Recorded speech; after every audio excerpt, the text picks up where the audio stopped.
21st. There we go. I think I know everyone here, and everyone knows me, except for Susan Gann-Carroll, who is our speaker this morning. Good morning, From everyone. Charlotte-Mecklenburg Schools, Director of Career and Technical Education.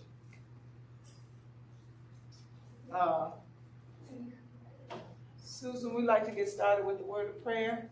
All right. And the own CMS guy, Doug, is going to lead us in the word of prayer this morning. Let us pray. Heavenly Father, thank you for this day that you've given us, Lord. Thank you for this opportunity to gather together, Lord. Thank you for the information that will pass our way, that it may enhance our lives, and that we may share with others, Lord. Please bless those that are in this room, and those that are represented by this room, those that are on the way, and those that are online, Lord. We thank you for all that you give, and ask that you give us strength to continue to do thy will. In your Son's name we pray. Amen. Amen. Thank you so much, Doug. Susan, for you particularly, this is most of our regular crew that attend Tuesday Morning Forum. And I'm Laura McCletty, one of the facilitators, along with Nathalie McGarrett, Jackie Walter, and Carlina Ivory, and of course Steve Johnson.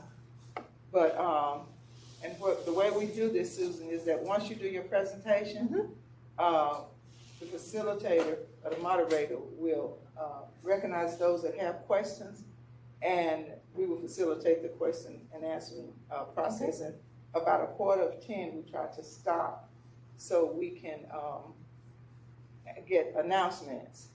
Now, what we will do, and you need to understand that people do come in respectfully and they leave, when they have to.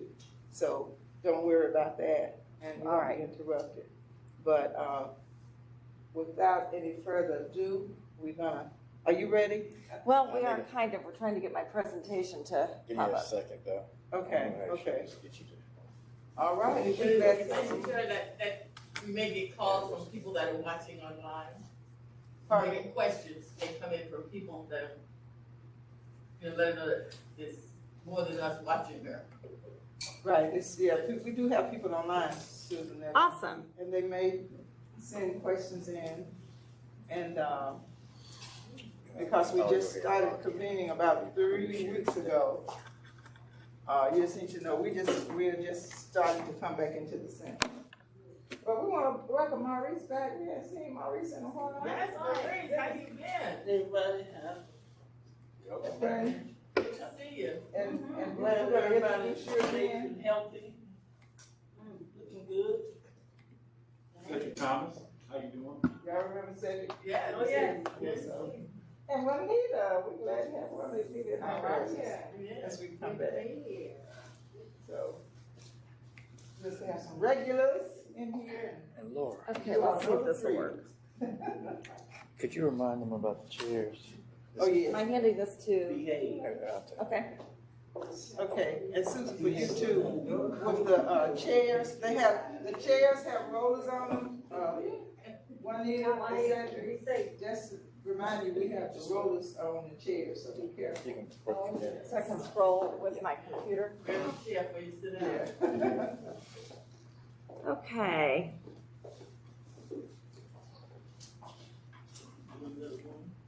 All right. Is there a way to get that to be full screen, do you know? Come over to the top, go up, up further, over. That one should be it. Up. Well, we can work with that. You good? Is everyone good with that? Is that slideshow in the middle of the top? Next to the plus sign? What's that? Where's it? I'm wondering if I can just get rid of the sidebar over here, if that will help. Is this in PowerPoint? I mean, or Well, I saved it as a PDF so that I can move it. There we go. All right. That'll work. All right. Well, good morning. First of all, let me apologize for the hustle and bustle we have. This is our year-end time of year, and so I raced from my house, which is north, south, got back in traffic, and so I'm so grateful to be here with you today and share a little bit about career and technical education. I think got a little bit of that whenever She Built the City was the presenter, and we talked, I think I put in the chat a couple of things just about what we were doing. So my intent today, my name is Susan Gann-Carroll. I have the opportunity of leading this work.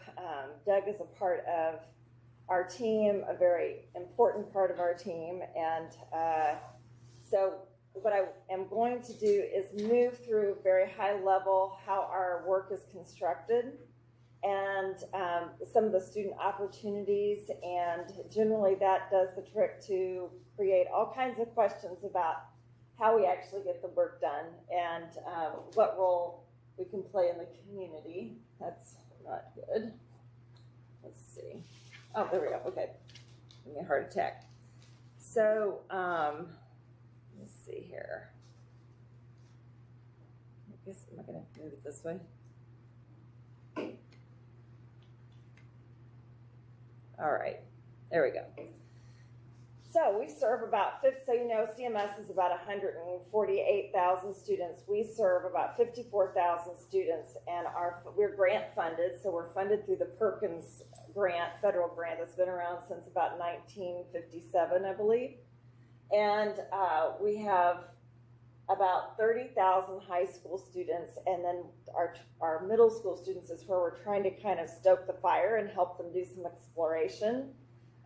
We do a lot of STEM in our middle schools because those are the jobs of the future, but it doesn't mean that the other pathways are not important, because there's actually demand in so many different fields right now. It's a great time to be a youth, to be deciding what you want to do, because you can pretty much get a job at whatever you want to do. The trick is that you really need to understand the path of how to get there. So our goal in career and technical education is to help kids begin to discover what they like, and maybe even what they don't like, and also help educate them about the different ways that they can get there. It's not always a 4-year degree.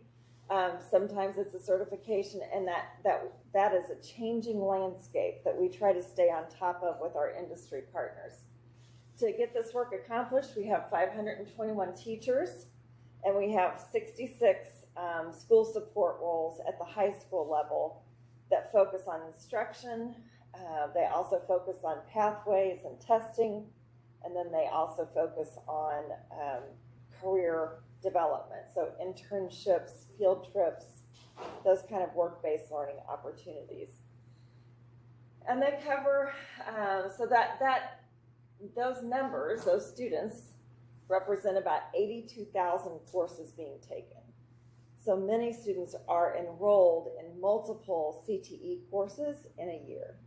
And so that's different. To give you a little bit of a scale, so I came, my family and I, we moved to Charlotte in fall of 2016 from Chicago, and where I led this work. And we were about half the size in CTE that we are in Charlotte. So that's about the opposite of what you would think, right? But thankfully in North Carolina, they have given a very generous footprint, and they understand the value of kids exploring possible career opportunities while in high school. So we're very grateful that we have the funding that we do, and that we try to do our best to be good stewards of that fund, of those funds. So a key practice for us is pathways. And I will send you this PowerPoint, and you can, that way if you're trying to take notes on pathways, there's probably too much on here to write down. So what you're seeing here is these are our pathways, but one of the things that's really important to us is industry certifications. So when you think about college courses like advanced placement, IB, our industry certifications, many of them would rival those courses. So students who are getting certified in Adobe, or they're getting certified in Autodesk, those are not easy certifications to pass. And so part of what we do with our funding is make sure that every student enrolled in these courses has at least 2 opportunities to take and pass that certification that's aligned to that course. And it might be at the end of the course. This is one we're super proud of. So Salesforce is a company out of San Francisco. We're the first district in the country to offer a Salesforce admin. And if you think about those fancy dashboards that you might see when you go look at data and they have, all kind of ways of presenting the data, that's a simplified way to describe Salesforce. It's one that my brain can absorb. So we have a few of those sections throughout the district, but we're still learning with that. The reason we're able to do that is that the state gives us the opportunity to create a local course that nobody else has, but we have a need for, which is really an amazing opportunity to do. So these are technical and digital, technology and digital pathways. Then this might have some of the ones that you're more familiar with, or, back in the day when I was in school, it was shop class. We don't call it shop class anymore because it's really tailored to a pathway. So we have carpentry, we have interior design, we also have architecture and engineering. You can see that students can actually get 3 different certifications with that: automotive and advanced manufacturing and engineering. Also, in my pack, let me just, because you might be interested in this.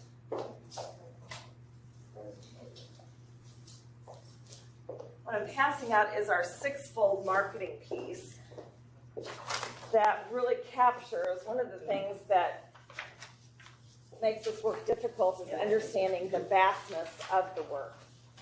So the 6-fold not only has all of our pathways on it, but it also tells you which schools have which pathways. So one of the things that usually I'm asked is why we don't have more trades programs in more high schools. And that's one of my goals. I would love to see a welding program somewhere in the city. The challenge is that Perkins funding stops at plugging in the piece of equipment. So I cannot put in electrical, I cannot even put in a fax machine line. That's against the grant, what the grant allows. That means that I have to work with facilities. I shouldn't say have to. So I need to work with our facilities, and generally any kind of programs that are added that are major in having to come in and create floors that are thick enough or install major equipment, that requires a bond.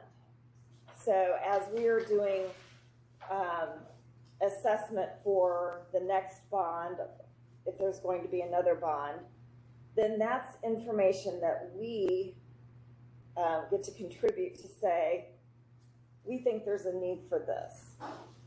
The other reason that you don't see a lot of trades is it is extraordinarily difficult to get a teacher.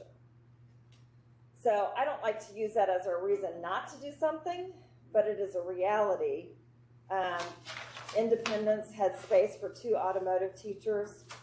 They spent a year and a half trying to fill that second position, and we finally just moved it into something else. Now we've done some creative things in the last year with vacancies by partnering with Central Piedmont. So we had a vacancy that happened at Olympic with our advanced manufacturing, and we were able to get an advanced manufacturing instructor, swap it out so that students were actually taking college level courses in manufacturing. And that was really exciting, and it showed us what we could do in a great need. So expect to see more of that. And finally, but not least, these are some of the more traditional pathways. So we have one set of public safety that's on the same campus as our nursing fundamentals at Hawthorne. So there's Hawthorne and then military and global leadership. We have 3 cosmetology programs. We have 9 culinary programs. And then you'll see this one, almost these 2 pathways, one or the other, at almost every high school. So one of the key pieces of work is helping our kids understand what pathways are, why they're important, and how they can help them kind of understand what they like and what they don't like. So here's how it works. Here's how it's supposed to work. We want them to explore in middle school. So we have it's the end of the school year and kids are gone. We had almost 8,800 students enrolled in computer science discoveries across all high schools. We all know that software development is very important, and it's also very difficult to help kids understand what that is exactly. They all have phones, but that's not the same thing as programming. We also have medical detectives. We have a whole suite of STEM courses that we offer. And we also offer things like business, career exploration, and some of those courses as well. But we want kids to really take those courses in middle school, understand what they have in their high school, where they're going, so that they come into high school and maybe we hope that by their sophomore year, they can say, you know what, I want to take that pathway. And if a pathway is not that they want is not in their school, then we work to get them college and career promise so that they can access it through CPCC. There's other barriers that come with that we are working on, which is transportation. And we are working on that with the city. We're working on it with CPCC. And one of the things, I don't have a slide for this, but one of the things that we're doing in the fall is for West Meck, West Charlotte, and Garinger, we will have sections of English 111 and Math 171 on campus, on their high school campus, and have an actual college section to make sure that students who are eligible, want to take those classes, but don't have transportation can get that college credit. And so that's it took me 6 years to finally get that done. So I want to see that expand over time. So ultimately, we want to see our students become a concentrator, which means they've completed a pathway, earn an advanced credential, which is one of those credentials that we talked about earlier, have an advanced coursework, which actually is the district is defining advanced coursework. It's not just AP, but that last course in a CTE pathway, they are also deeming as an advanced coursework, which I think is 100% on target. And then we want to see kids have an internship. So those pieces, we feel like set them up well, that whatever they're going to do next step once they walk across the stage for their diploma, they have a direction. So we're just ending up 21-22, so I don't have our statistics for this year just yet, but this will help you understand a little bit how we're doing. So for the senior class of 2021, so last year's seniors, I guess it would be a year before last, anyway, 2021, we had 3,400 concentrators. Now, there was a shift in the Perkins language that made it a little bit easier to become a concentrator, but we're still very pleased that through a pandemic, where things were really topsy-turvy in the high school scheduling world, we had a 35% increase from the previous year. I think what's also very exciting is that 69% of our senior class in 2021 graduated with one or more of those industry credentials. So that tells me that we're getting to a lot of students as they go through high school. And finally, that 69% represented that the senior class earned 10,979 industry credentials while they were in high school, which is very exciting. It'll be more exciting when we hit 100%, that everyone's really got something that they can walk away with.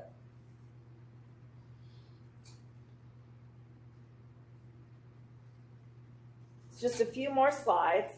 We have our own website, so if you want to see what some of the pathways actually look like, I think about 3 years ago, we developed discovercte.com. And each pathway is listed, but also there's a very short video, I think it's like maybe 2 minutes, that shows you what is being, what's happening in that classroom. So it's kind of a student perspective of what they do, a little bit of a teacher. And I always encourage parents to sit down with their students and watch these videos. My kids and I have 2 that are going to be sophomores in high school next year. So they've seen all of them, more than once. So I invite you to go check that out. You can search by pathway, you can search by school, and it also has the college and career promise on there. And that's also where we have a news feed. So before I end, and I know this is hard to read, I'm going to send the study to you. There's a study that came out just right towards the end of I shouldn't say the end of the pandemic, but before the end of the worst part, called Defining the Skills Citizens Will Need in the Future World of Work. And it was really focused on post-COVID-19. And it was created through McKinsey. There are 56 deltas, and we have an industry board, a CTE industry advisory board. Some of our members are Lowe's, Bank of America, Atrium, Novant. We have community members like the City of Charlotte. So it's a 16-member board. Charlotte Works, the CEO of Charlotte Works is our co-chair. Compass Group, if you're familiar with that. So in reading this study, they really felt like there was a nugget that we needed to get into the classroom.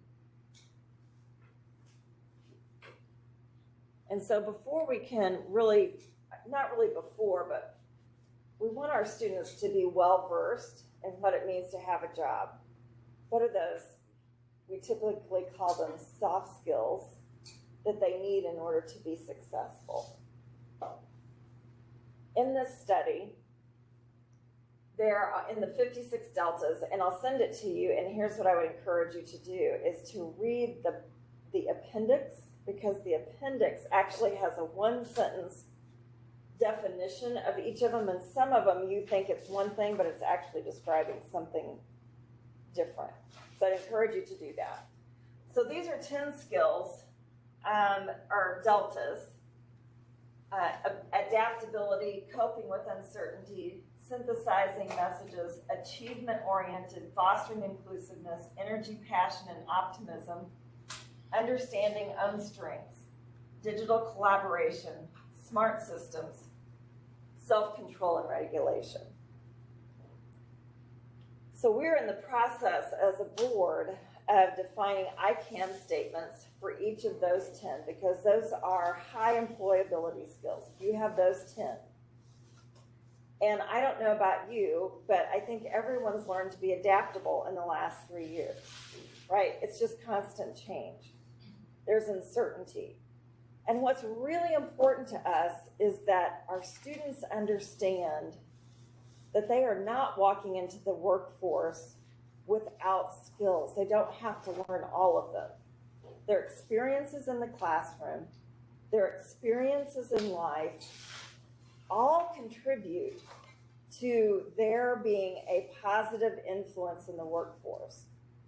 But we need to connect the dots sometimes for them so that they understand that if they've had barriers at home, if they've had tough stuff that's happened, their ability to persevere through that, that is in fact a skill that makes them a valuable employee.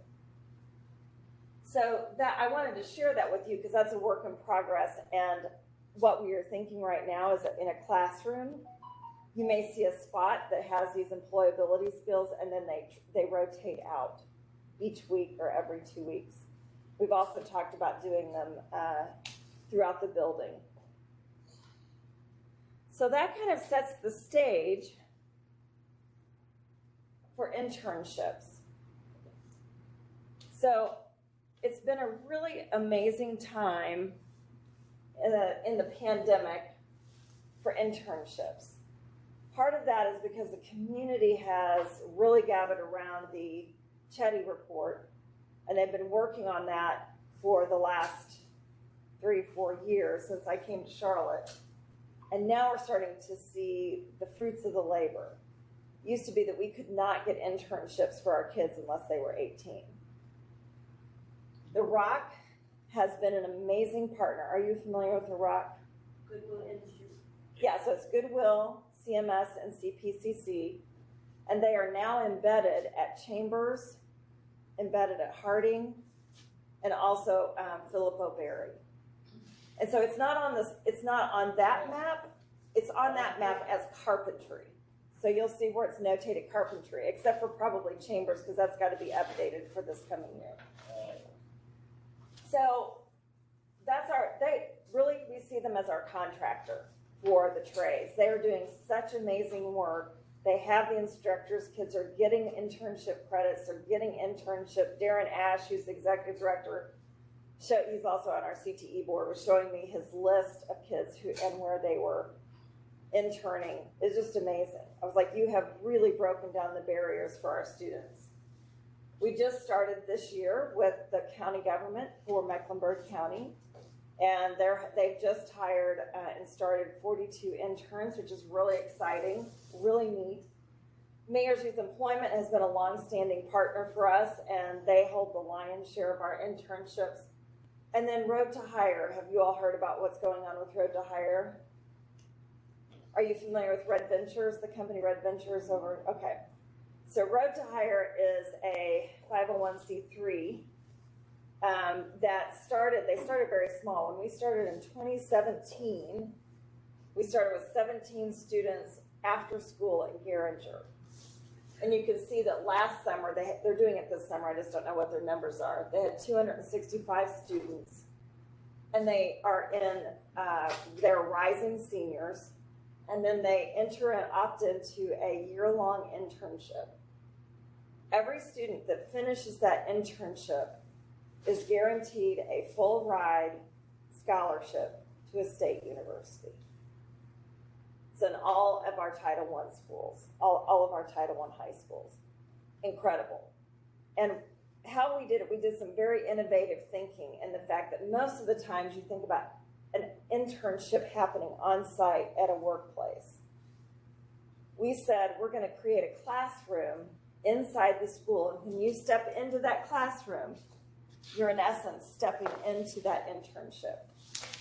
That guaranteed that there were no transportation barriers. There was no student that lost out on that opportunity. It's open to everyone. They take everybody. There's no GPA requirements. Anyone can be a part of that. We have a new pre-apprenticeship starting next spring with CVS Pharmacy for pharmacy students of Pharm Tech. And you can see we have some health careers. So this is not everything, but these are some of the ones that are the most, that folks are most interested in understanding what's happening with that. Builder's Bridge is, again, a construction, generally around the rim. You have to have transportation for that one. So anyway, I wanted to share that because I think there's a lot of exciting things happening with that. So generally that kind of creates a nice base layer to ask some questions, and so I'm open to hear whatever else you would like to know.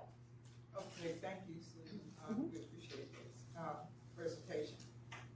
And I'm going to start off with, you said that 3,400 have completed the pathways in 2022. Is that correct? In 2021, so last year, the seniors. 21, okay. And this was a year's, how long, what was the period of time that Okay. we actually did that? So we are measuring things by senior class. So the senior class, when they walked across the stage, 69% had an industry credential, one or more industry credentials. So they could have earned that anywhere in their 4 years. And 3,400 actually concentrated at some point, junior year, senior year, with concentrating in a pathway. Okay, just take privileges here. can you share with us the breakdown of the race, particularly for the blacks that actually completed these pathways? I can send that to you because Doug actually created that for another group, an equity group. Do you remember off the top of your head some of the numbers? I don't remember the numbers off the top of my head, but it was very diverse. But I can share that. Yeah, we'll send that to you. We did it for our equity committee. Okay. Tommy, you have the first question. Yeah, I listened to everything you said, and I have a question that I've had for a long time. Whatever happened to apprenticeship, where you bring someone in and they study, they start with the basics and they learn the craft. You know, like I'm a professional, I'm an artist and stuff, and I have children come to me who've gone through numerous programs, but they don't know how to make green paint. You know, and so what happened to apprenticeship? So great question. So there are apprenticeships. There is an official North Carolina apprenticeship, and for those to work, so some of these, the CVS was a pre-apprenticeship. For an apprenticeship to work, you have to have an industry partner who says, we're going to offer this apprenticeship. So for example, Apprenticeship 2000 is one for manufacturing that you hear often. There's one that has been developed by Lowe's for IT. I believe they instituted that. Once you're 18, you're eligible for the apprenticeship. Our students can do a pre-apprenticeship, which is kind of like an internship. But all of that requires a company partner to say, we're going to offer X number of apprenticeships, and we just don't see that happening. We see the growth more in internships, which is not as intense in the skill base. It's more like an experiential, a work experience. I would love to see more apprenticeships happen because I believe that we could fill them and we could make them a pipeline. So if you finish this pathway and you're qualified for the apprenticeship. Now the Rock does do a lot of apprenticeships for construction. That's where you find most of those. Okay, Pauline. Yes, Ms. Gann, you said you had a board who makes a decision and you name some of these top companies. Do we have students on the board, or do we have another board underneath there that consists of students and parents that ask them or their input as to what courses or what CT classes should be offered? And I think of that because I think of, I understand the interior design is going away from West Charlotte and some other schools, which is a very popular course. I didn't under, so two questions is about the decision making, because we often have all these people who've never been in certain environments, who, you know, make decisions about our children, who don't have a clue where Babies Ford Road is. And then we have, you know, like a popular program at a high school that's being dissolved. So actually it's apparel. Interior design is still at West Charlotte, and it's at, I believe, I want to say 4 or 5 schools. So part of what our North Star is, I'm going to start with the first question, which was about the industry board. So the industry board is an advisory board. So I do not report directly to that board. I report to the Board of Education. They're ultimately my boss. The board that we have, the CTE advisory board, is just that. They are there as industry partners to help guide our work, to say, what is the employment opportunity? And so we want to make sure that all of our students have access, as much as we can afford through our budget, to high demand, high wage, growth, meaning that you start at this level, you start at an entry level, and then you grow, and you have skills that can get you to the next level, and you don't hit the glass ceiling. And so we make some tough decisions about when we moved, so when Charlotte moved into their new building 2 years ago, they're not moved in yet, but when they were deciding and talking about pathways, we looked at what opportunities do we want to make sure that our students have access to, so that they are building relevant skills that will ensure that they have access to a high demand, high wage position. And in fact, the enrollment in our courses has not been one that has been in high demand. I believe we had 26 kids enrolled in that in the last year.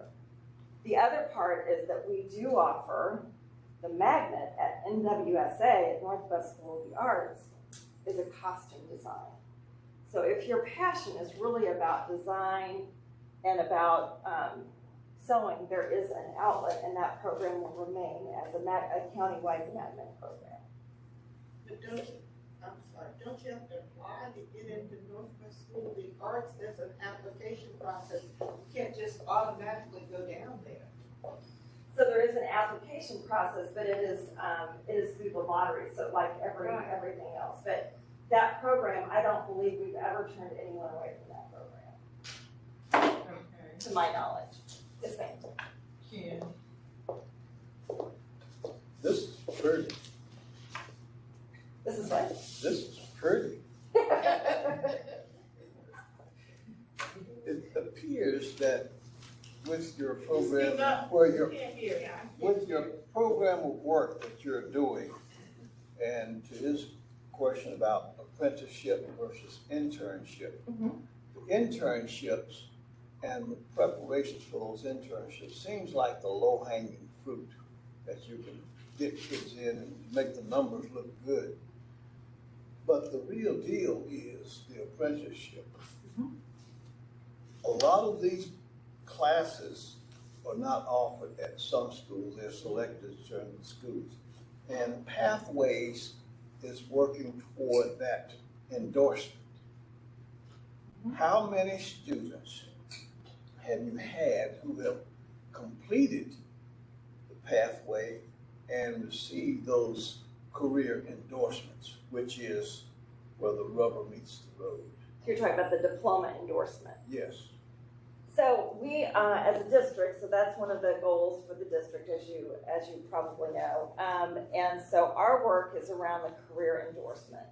And there are several things that have to be met for a student to meet the career endorsement if you're not familiar with it. One is they need to be a concentrator. Two is they need to have an industry credential, which would be passing work keys or one of the industry credentials aligned to their pathway. They have to have a 2.6 GPA, and then they need to pass a reading. There's a reading test, so I'm in the process of kind of learning about this, and I know that the district accountability is working on how do we actually amass the data so that we can track that. Currently, so I have one person who does data in my office, and that's not all she does. So she does all the ordering of certifications, which we order over $500,000 of those, getting them out to teachers. She also does all of our accountability for the state. And I say that because there's a resource that's needed in order for us to really create the data pool that we need to track. So what we know is that we've got 3,400 students in what's in our locus of control as CTE. We have 3,400 students who were seniors last year who were concentrators. Now, the school level is where we really try to work with principals around their master schedule to make sure that kids have access to the courses that they need access to. The short answer is, I do not have an answer for you about where we are in tracking that. But what I can tell you is that when we are pushing forward with industry certifications and concentrators, we are doing our best to make sure that what we have influence on for our department as career and technical education can set the stage and the opportunity. At the school level, that's why we have invested almost $300,000 at each high school for these school level folks in order that they can help drive that for each of their schools. And that's something that we influence, but ultimately our principals are the ones that make sure that everything gets set up for our students, if that makes sense. So it's a both and. Okay. Maurice. Hey, how you doing, Susan? Good. I haven't got a chance to meet you, but I work with Gary at the Rock, and I'm a teacher at the Rock. Okay. And I just give you a quick comment. They have a pathway at Chambers for electrical and HVAC, and it's through the Rock, and they have a public and a private. We have public school kids, CMS kids, and private school kids in the same class. So I didn't know if you knew about that. And they also do an interplay online training for kids during the summer, along with the internship that also covers apartment maintenance, solar, plumbing, and a bunch of other stuff that you didn't get on your sheet here. But what I want to know is, in Charlotte we have a problem with affordable housing.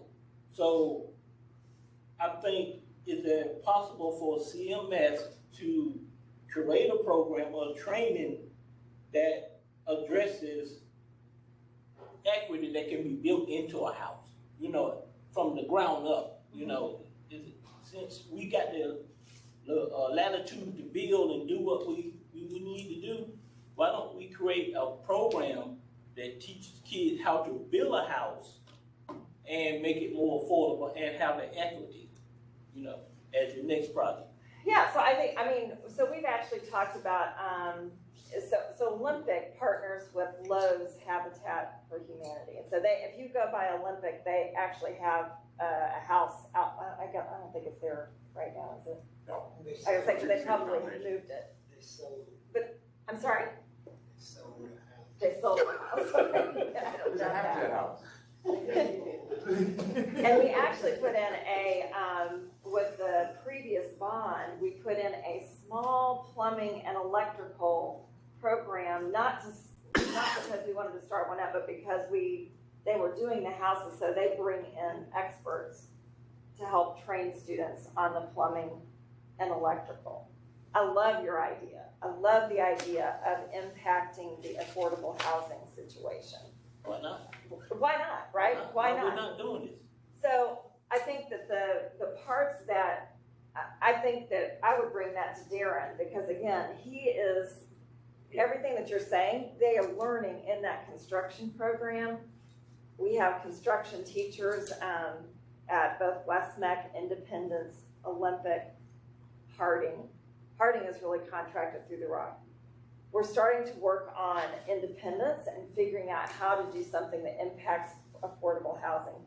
Our instructor there wanted to do something with tiny houses, but that was a thing for a while. If you remember that on the home HGTV, they were doing tiny houses. But that was a big no by the county and the city. And so I think you're right. What I would love to do also is how can we bring crews of students in where people already have houses, but maybe there's things that they cannot afford to do to make those repairs, because you learn as much with doing repairs and making something better as opposed to also building a possible house. I think all of those options are on the table. I think it's going to take the land, which we know is not all that. Land acquisition, land development, financial tools that can make you competitive.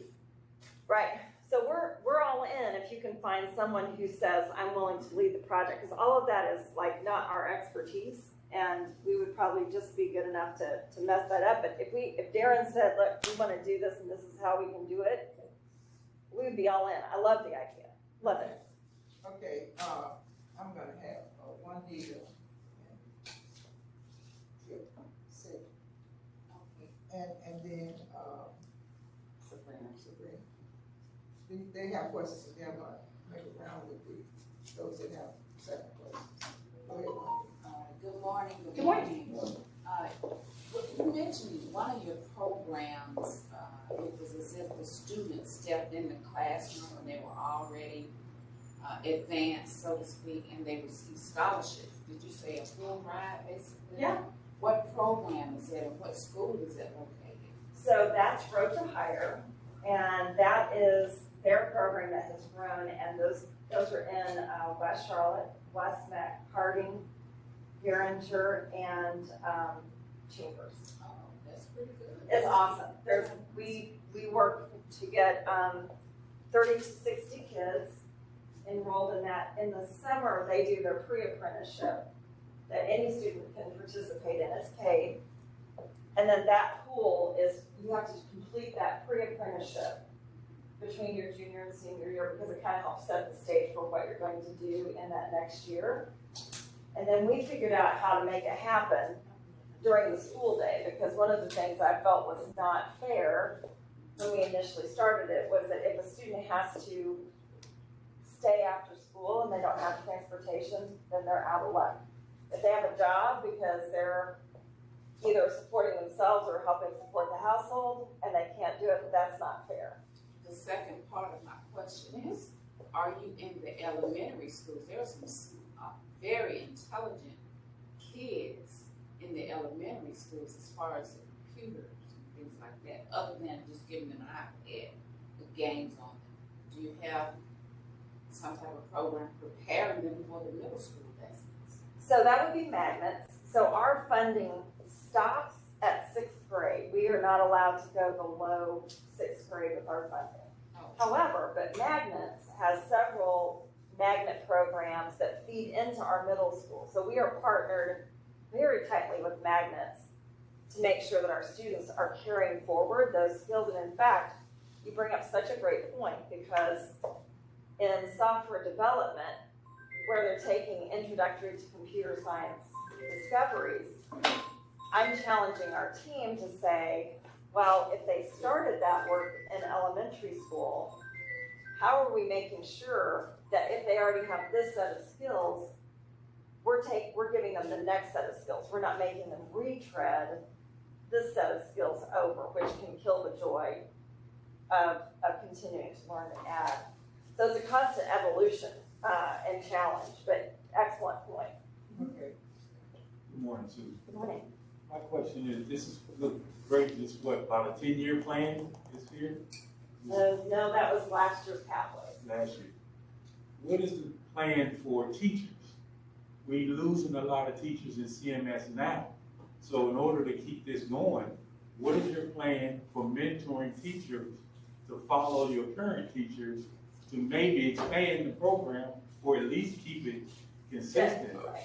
Yeah, my first and most important task is keeping steady and getting our vacancies filled. So right now we are in the process of assessing our vacancies. It looks like we are in better shape for CTE, so this is just CTE, than we were this time last year. So I'm hopeful. Now apparently there's a big retirement that actually happens at the end of summer, so I'm nervous that we might get some additional vacancies.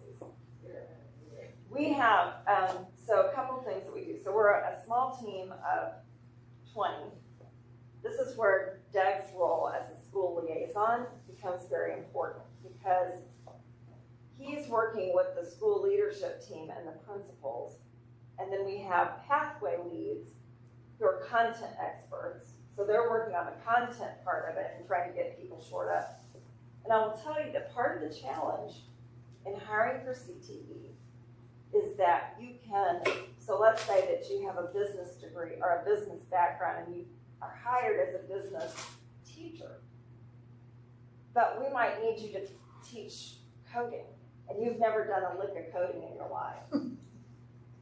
That's what happens, because we can't find enough people who say, I know coding and I want to come in and teach that. Every once in a while we get a hold of some good ones, and so that means that we have to have programs that are really building capacity. So I think one of the things our team is very well versed at is working with new teachers.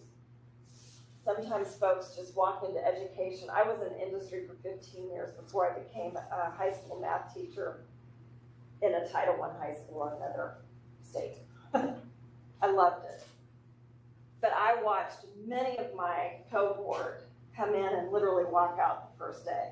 Like it was not what they thought, right? I loved it. It's been my passion since I've been in education. So I think there's a lot of factors that happen. One is just what is someone willing to invest, and they're going to have to invest a lot. We ask so much of our teachers. We have some amazing teachers who bring it and leave it on the field every day. They leave it all there. The hope is that we can work back. We used to have immersion. Have you ever heard of immersion? It's kind of like a teacher externship. So in the summer, we would have teachers who partner with industry, and they could actually go see coding or software development. They could see science. Some were science teachers. They could see something related to what they were teaching to kind of bring it to life and also connect the dots for them. We spend a lot of money on bringing in industry experts, experts who are good with certifications and training. That's a major part of our budget. We also have a dedicated position to new teachers in middle schools where they do not have school support like they do in high school. So it is very important that we nurture our teachers and help them understand the value that they bring to the table, and also make sure that they've got everything that they need. So we're doing everything I think that is humanly possible. We're also working on figuring out how do we, in an instance where we have a vacancy, what's the alternative so that students do not go without instruction. And so that we're excited to kind of get that off the ground in the fall, because that's a big part that really bothers me, that when a teacher's out on leave or they are gone for a week, or even if there's a complete vacancy, we just can't have kids sitting with nothing, with low level instruction. Yeah. Sabrina. Good morning. Good morning. Looks like you have a dedicated mix of community partners. My question is, do you receive funding from the North Carolina Department of Education for this program? Oh, yes. So that is where all of our funding comes from. Okay. All right. Have you tapped into like the Department of Labor as far as funding? So we have not needed to, so one of the benefits of career technical education is that we really have not needed to tap into other funding sources to provide what we need to provide. If you were to say, what do you need the most? I'd say we need to make sure that every classroom is filled with a qualified teacher. And then I need professionals who are willing to lean into our classrooms and share their time and mentor our students and help them get a glimpse of what they can do outside the walls of the school. So it's really about human effort is really what we need, in addition to the internships and so forth. The financial piece, we really are one of the few departments that we can operate on what we have outside of building new programs, which takes a while. Does that make sense? Yeah, I've got it. Only because some of these funding sources are resources for your students, because basically you've got Title I students, you've got at-risk students, and then you've got first-generation students. I'm assuming those are your targets of the students that you're identifying to participate in this program.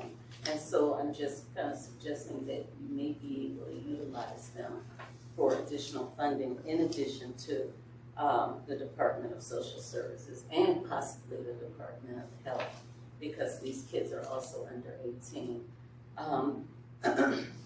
I mentioned that because when you have funding, you're able to pay your teachers well, competitively, when you're receiving extra fundings. Now, the other question I had to ask you. We really want just one question at a time, but we allow more than one. But what I would like to do at this point, I'm going to start, I'll get back to you, but I'm going to start. I have a question then. Tommy and Ken and Carlene had second questions, and then we can get back to you for your other question. Okay. In May, the school board announced school bond campaigns to rebuild Second Ward High School in downtown.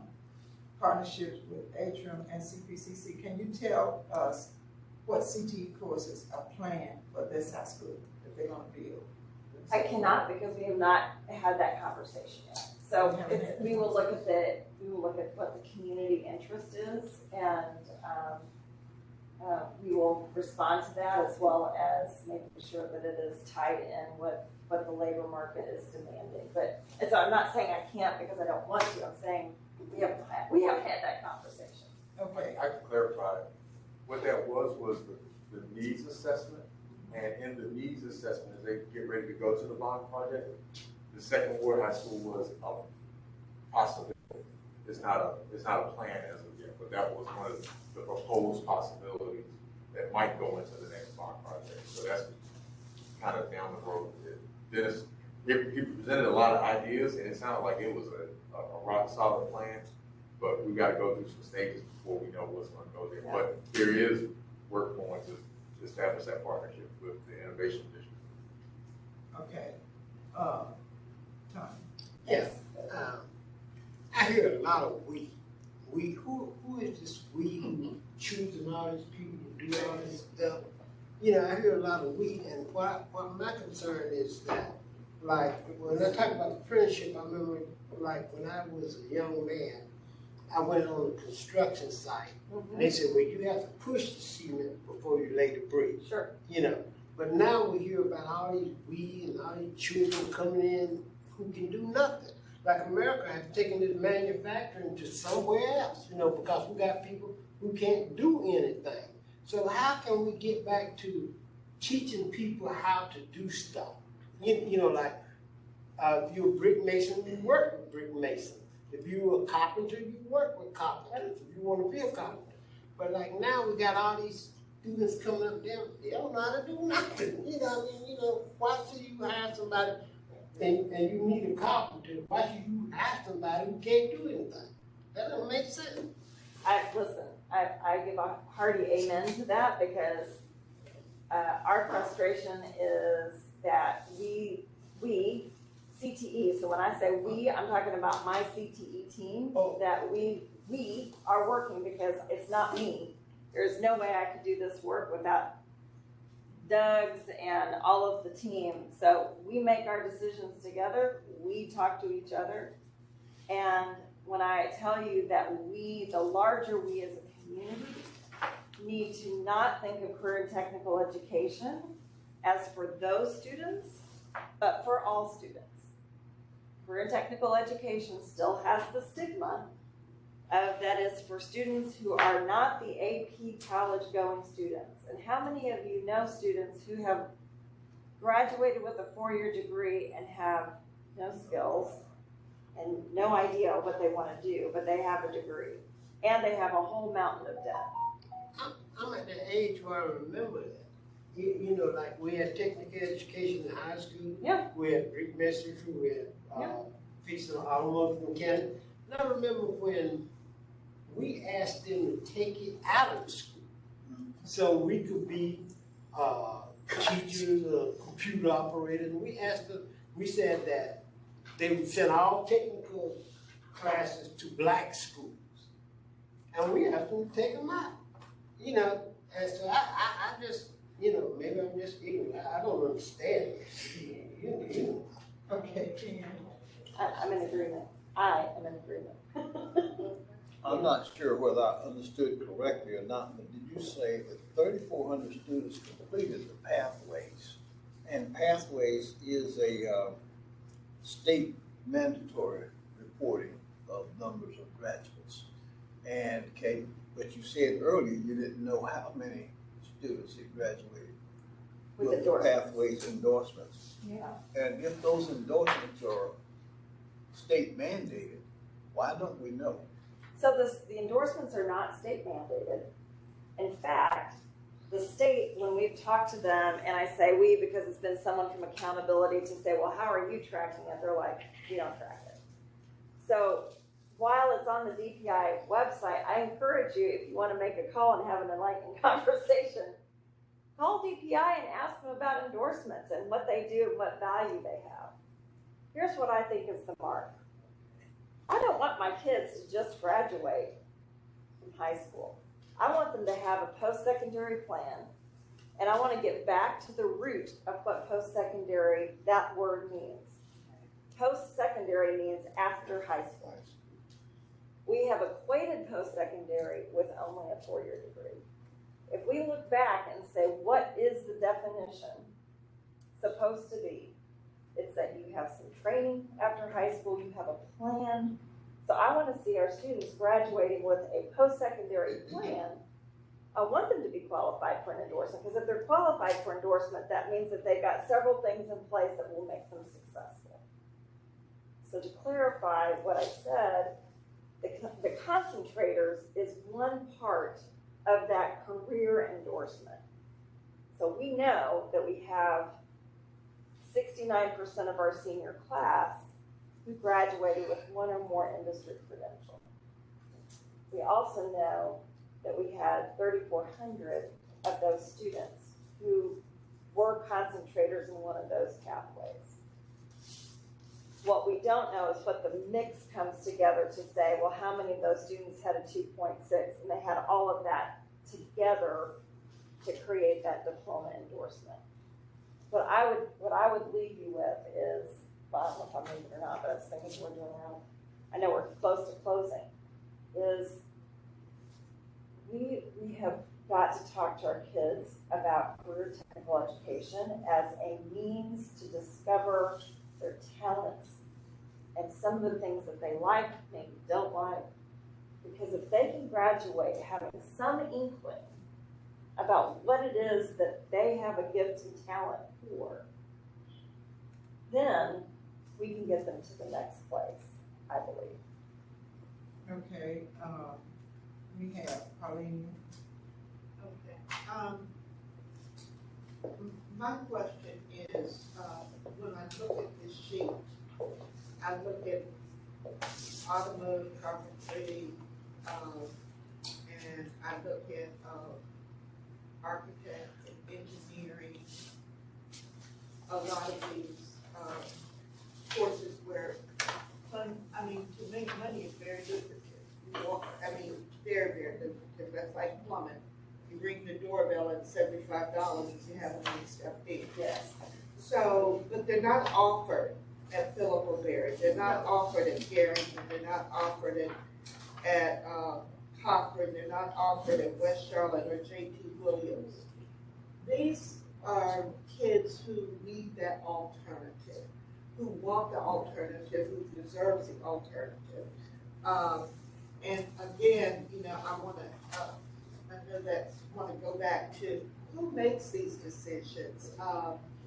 We still talk about, how often do we go into the schools or we talk to parents and go back to that, and we talk to students to say, these are some of the things and the offerings I like to have, because I still feel from the feedback I received that West Charlotte wants that course. So we did community, so anytime there's a bond, there are community meetings where the community comes in and they share what it is that they are looking for. What you're discussing is the bond, is adding programs from the bond. And so what Doug was just sharing is that Dennis Perry in his board proposal, or that's not a proposal, but in his board presentation, made a huge list. What was that, baby? It was Dennis Lecaria. So he did that at the board meeting, maybe it was a month ago, did a presentation that had all of the list of need. And most of that is around the building facilities, right? We have aging facilities, and that's most of what the bond covers. In that process, there is a community outreach piece to get feedback from the community. And this would be my suggestion, is to impact those decisions. Your voice at the table is really critical. We need to hear that voice, and we also need to know, those pockets. So I would love to see one of the trades go into Garrington. I don't have the ultimate decision power. That's collective Board of Education. I can make recommendations at whenever it's appropriate. They say, Susan, we're going to do X. I can make recommendations. The previous recommendations have been done at a higher level than me. So it's a complicated process, but there is watch for the community voice. Watch for watch the board meetings so that you can keep track of where we are, because it's a very slow process to evaluate the need and make those determinations. Okay. We're gonna have Maurice, but I just have to say this. Now, if you're the director of the program, you would make the recommendations, like their apparel pathway for West Charlotte. And this was just what was being said in the community, that it was recommended that it be removed from West Charlotte, which we know that it should stay there. You know, some of us feel like it should be adamant about it staying there. I made that decision. You made that decision? I sure did. Okay. And I made that decision, and I stand by that decision. I know it hurts. Listen, I took sewing 1, 2, and 3 when I was in high school. My mom taught me how to sew. I understand that there is an intrinsic value. Here's the basis for that decision. It is important to me to know that our students are getting access to high-level, high-wage, high-opportunity jobs. The textile industry, yes, you can go into fashion, and I think that you can live that out in art. So it was a tough decision, but again, we have a countywide magnet that is literally down the street. And if there's a student who wants to get in and hasn't gotten in, I'm not saying I can get them in, but I would like that feedback, right? So that we can keep track of that. But I want to make sure that I'm not passing the buck on that decision, because that rested with me. And I will share that there were folks who were, when we did our pathways and put them up for the new building, who work in CTE, who said, our kids can't do those. That hurts my heart. Our kids are capable. We need to open the door and make sure that they have every opportunity that a student at Ardrey-Kell, Mallard Creek, Providence, there's no apparel programs in those schools. That's because they are pushing programs that are very state-of-the-art, relevant for today's skill base. And I think our students at West Charlotte deserve that as well. Okay. Maurice. Yes, so the battle for the stigma we've been talking about that I've experienced is a student comes to me and says, Mr. Jones, I want to take electrical too, but my CD counselor is pressing me to take AP psychology. They're pressing me to take AP history. And being outside of CMS, I can't really talk to nobody. So how do you address that stigma in which the people in the school saying AP is the main thing, this is an AP school, and the student saying, I want to make this $30 an hour by taking electrical too. How do you address that? And how do you overcome that? So the strongest voice for that child is their parent. They can reach out to their career development coordinator. Ultimately, if a parent says, I want my child to take electrical too, they will be taking electrical too. And I personally, this is also where the liaison will, when I get wind of those, we're shaking your head now. No, I don't think that's the parents' decision. Oh, it is. Listen, it's my I know what you're saying. No debate.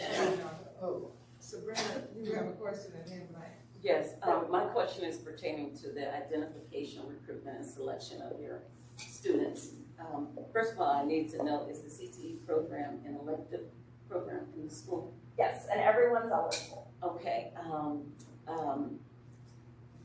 The instructor for CTE, is she or he the ones that are identifying and recruiting and selecting the students to participate? Who does that? So it's students' self-identification.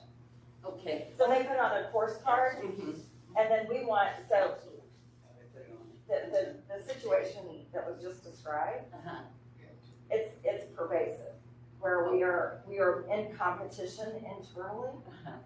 And so that piece really comes from, I would love to tell you that I could go in and change that.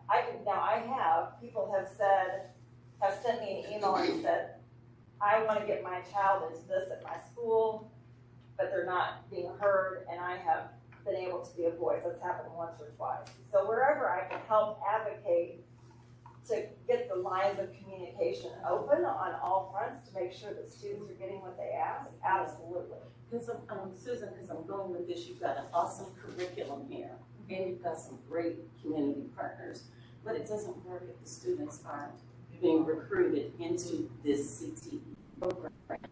So,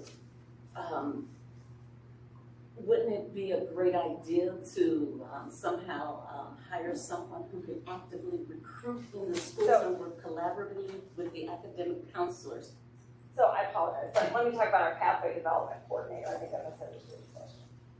So our pathway development coordinator, which is at every high school, large comprehensive high school, their job is to identify students who are interested in that pathway. We're also leveraging Naviance, which is a program that the district purchased where students do career interest inventories. And so their job is to find students who want to go into that pathway and recruit. We also think our teachers are the best mouthpiece for the pathway and helping kids understand that. So we do dedicate one person.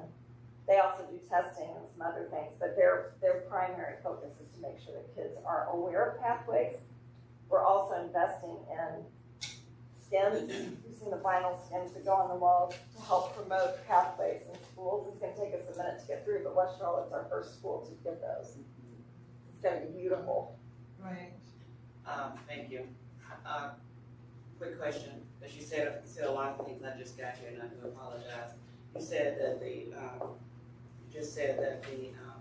teachers make the students aware of this information. So I guess that would be one of my concerns. Who are they making aware of it? And then the other thing you said about is that you made a decision on the sewing piece, that particular piece, but then you also said that you have community that involved and you get what the community want. And so now I'm trying to see, here we go with I, the we, the who, the what. And so my thing, so how do we get that situated in the sense where you have the people that you say they're involved, but they're not involved? And what community people are you talking about being involved? Because I haven't been called to any of this stuff, and it's very interesting who's always at the table and who's not at the table. And so I say all of that to say this: a lot of our students are not even aware of some of this information, and then they don't choose. And when you say sewing and tailoring, we did have tailoring in West Charlotte a long time ago, and there are a lot of tailors, and I even did a camp dealing with sewing when I was in Parks and Recs, and tons of kids came out to it. So sewing and tailoring is important versus some of the other things that you're talking about. So I just want to know exactly, you said a lot, but I'm not hearing what needs to be told. So let me clarify that for bond projects, that's where the community part is. There's a community voice that gets called to the table. There's a process that happens in a completely different department that does that community feedback loop.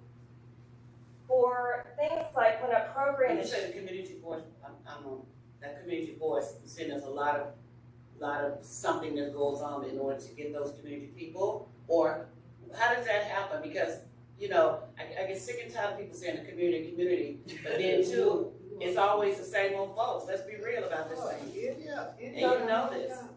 So what I'm trying to share is that we can find out who the person sets up the community meetings, but when we are in the process of creating a bond, there is a process for getting community feedback. And that process, I can find out who owns that process. I'm just saying it's not owned in our department, that we do the back end and then we get the feedback from those community meetings. And then we put the programs into place. When it comes to funding, we do have ample funding, but we also have limited funding. And sometimes there are really hard decisions, and I am sorry that it is so upsetting about the apparel decision.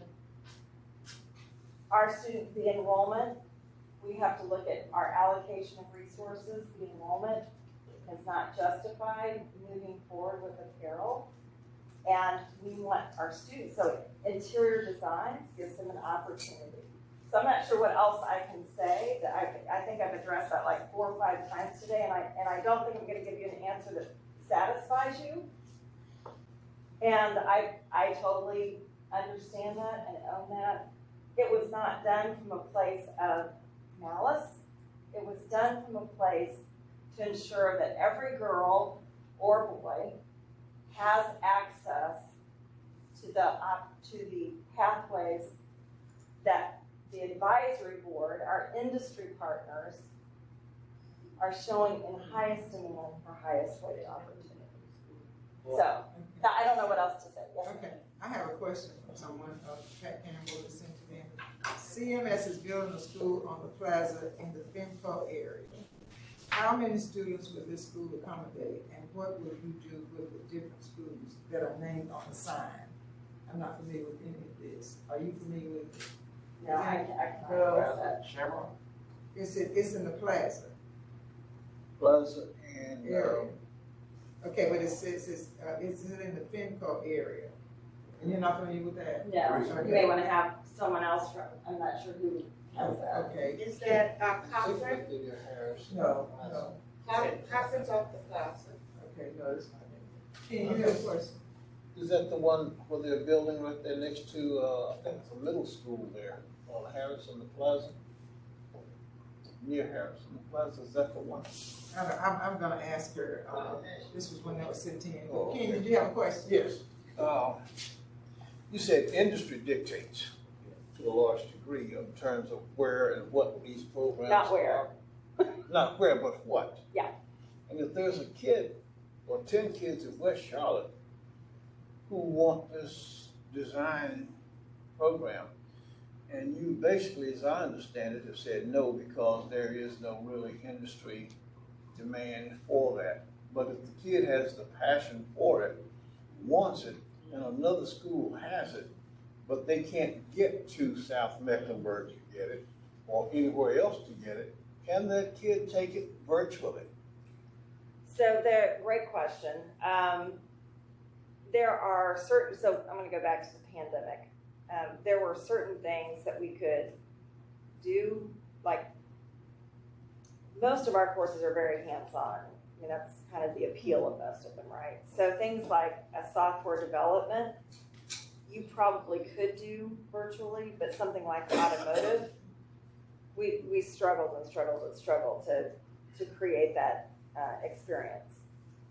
So I think what we look to is 2 things. One is CPCC has many CTE pathways that we're not able to offer just because of the size and scope. So let's say collision repair. They offer collision repair. So there are some that we could develop virtually, but what we've tried to do is take the ones that are in the highest demand and make sure that they're in as many schools as possible. The other part is creating countywide magnets.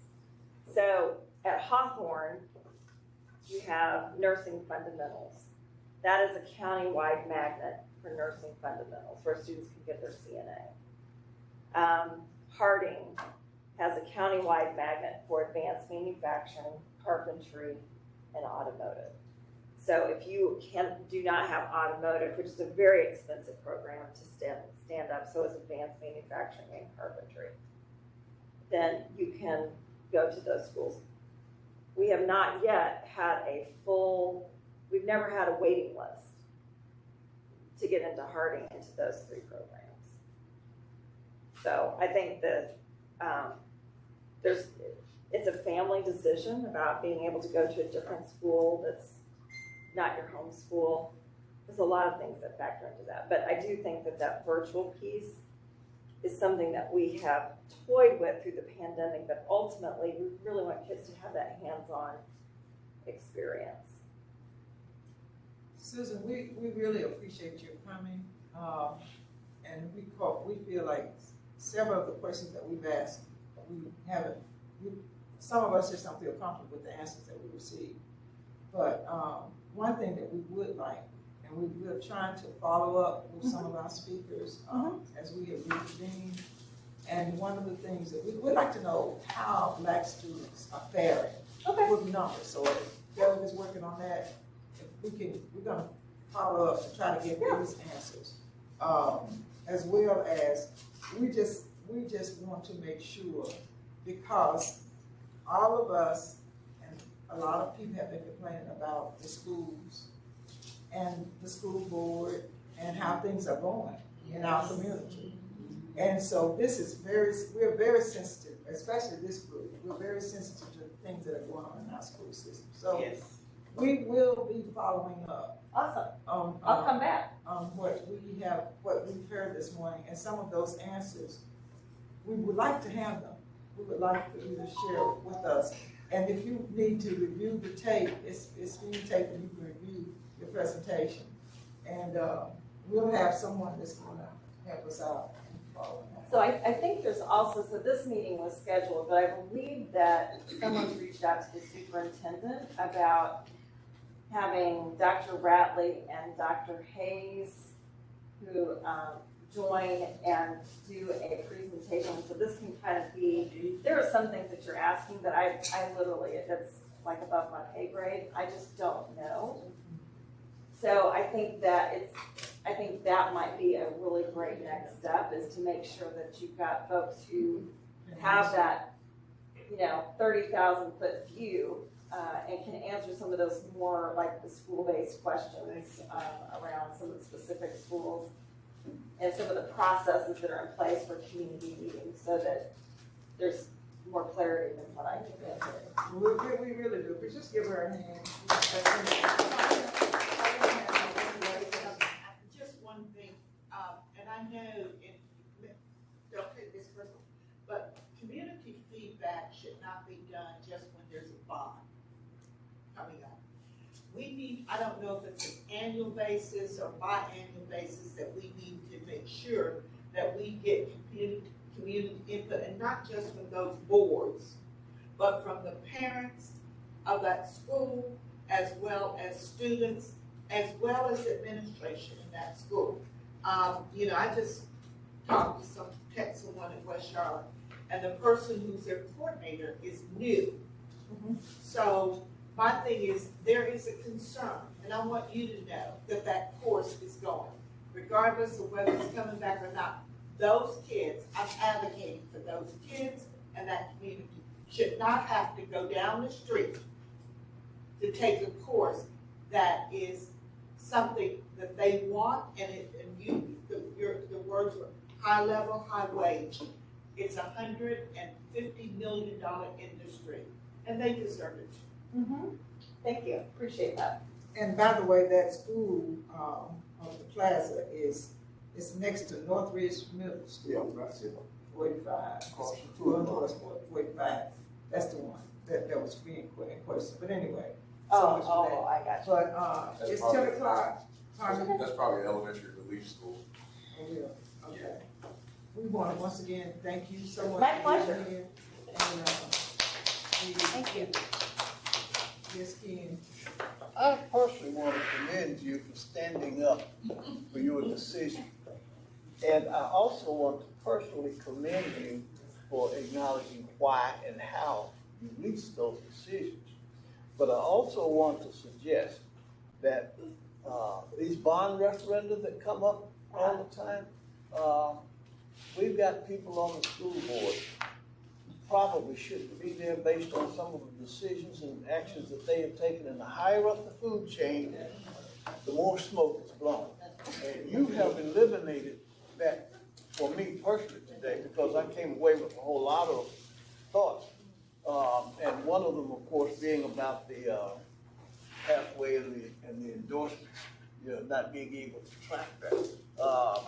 So I commend you, but there's still a whole lot of work to be done. I 100% agree. And just know that, there's the flood of decisions that gets made by our department. We have one of the largest departments. It is like a fire hose. That can attest to this. It's a fire hose every day, and we do our best to keep our kids in the center. Our kids are so important to me, and I know sometimes it just doesn't feel like that, and I apologize for that, and I take your feedback, and I listen to it very carefully. I'm a part of this community, and it's important that our voices are heard, and so I hear you. I do hear you. So I appreciate your time.